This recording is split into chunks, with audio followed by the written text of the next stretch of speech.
So hey folks, today we are going to see how you can extract, qualify and enrich LinkedIn event attendees for an event. So let's get started. As you can see, here is a table, and actually I've used two tools, and the first one is obviously Clay and the second one is PhantomBuster. And here is an event that we are doing at Restartt. As you can see, it's a founder-led content strategy. And by the way, if you haven't subscribed yet to this event, it's next week. And I really suggest you to do it because I've seen the slide decks and the information is dope. So if you haven't done this, I kindly prompt you to do it.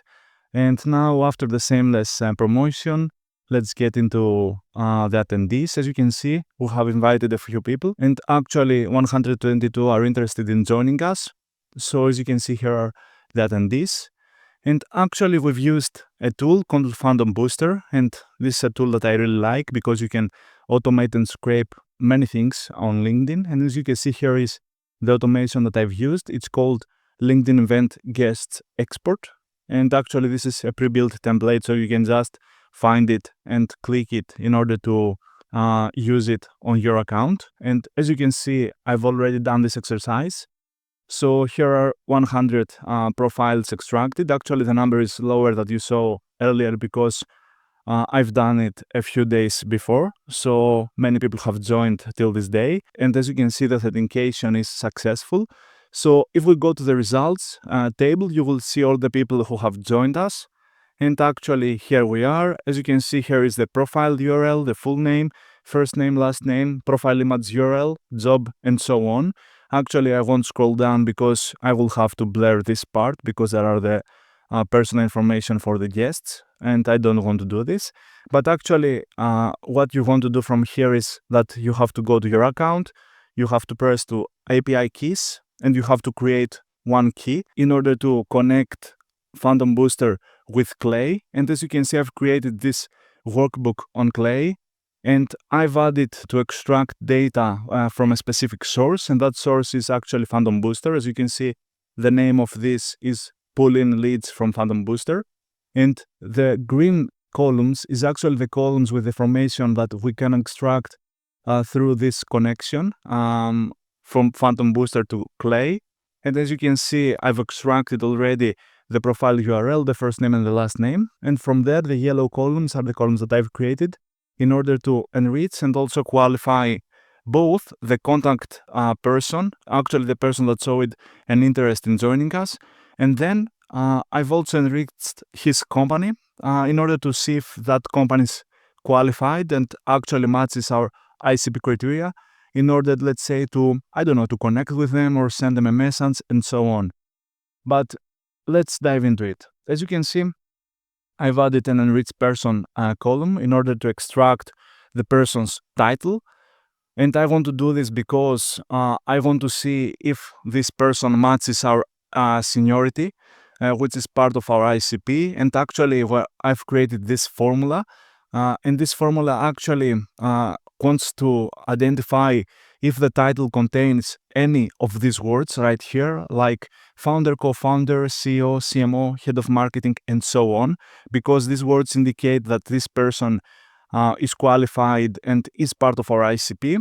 And from there, we also have created one more formula, which is actually tries to qualify the function this person is working on. For example, in our case, the best departments and functions could be marketing, sales, and so on. And from there, I have also created one more column with also a formula which tries to identify if both the seniority and the function are matched. And if those two columns are matched, it actually gives us an answer which is a checkbox, a checked checkbox actually, and if not, the output is a cross mark.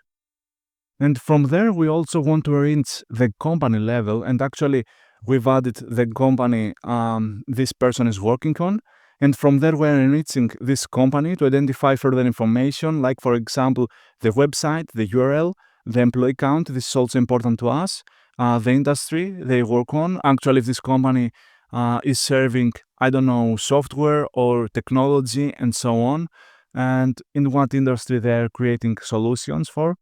And from there, we also have one more field, which is about the country this company is registered. It could be, I don't know, US, Canada, UK, and so on. One more column that I've created is actually using Crunchbase in order to identify if this company have raised money and if they have any, I don't know, last fundings and so on. This is also an important information to us. And last but not least, I also used Claygent's Clay AI agent in order to identify the business model because we're mainly interested in B2B companies. So we want to see if this company is either B2B or B2C. That's the main, let's say, business models that we're interested in identifying. And from there is a more complicated Claygent column where we have given to the Claygent our ICP, and I won't show you this prompt because it actually has our own ICP criteria. And basically what we're interested in is information like the person's title, if the seniority is matched, if the function is also qualified. And from there we just qualify the information based on the company. For example, if this company is based on the US, it's something that we're interested in. If this company has also raised a few money, that's a good sign for us. If the model is B2B, and last but not least, if this company industry is software, basically we're working with B2B SaaS companies, so software is the main industry that we're interested in, or technology in general. And if all these parameters are qualified, then we asked Claygent to give us an output, and we can see the response in the next column because sometimes the Claygent also share the reasoning behind its decisions. And that's actually fine because sometimes these Claygents are doing their own estimation. So we actually want to see the reasoning and identify if that's correct or not. But in short, we can see only the response, which is in the next column I've created. And the output is usually qualified or not qualified.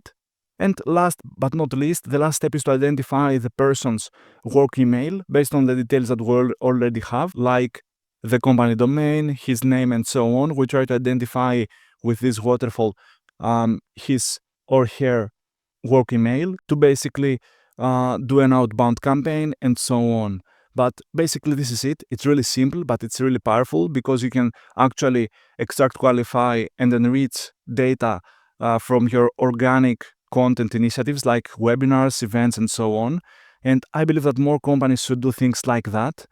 But yeah, if you want to see other similar use cases, or if you have anything in your mind, please feel free to reach out, either sending a comment or a DM, and I will try to make it happen. So yeah, till next time.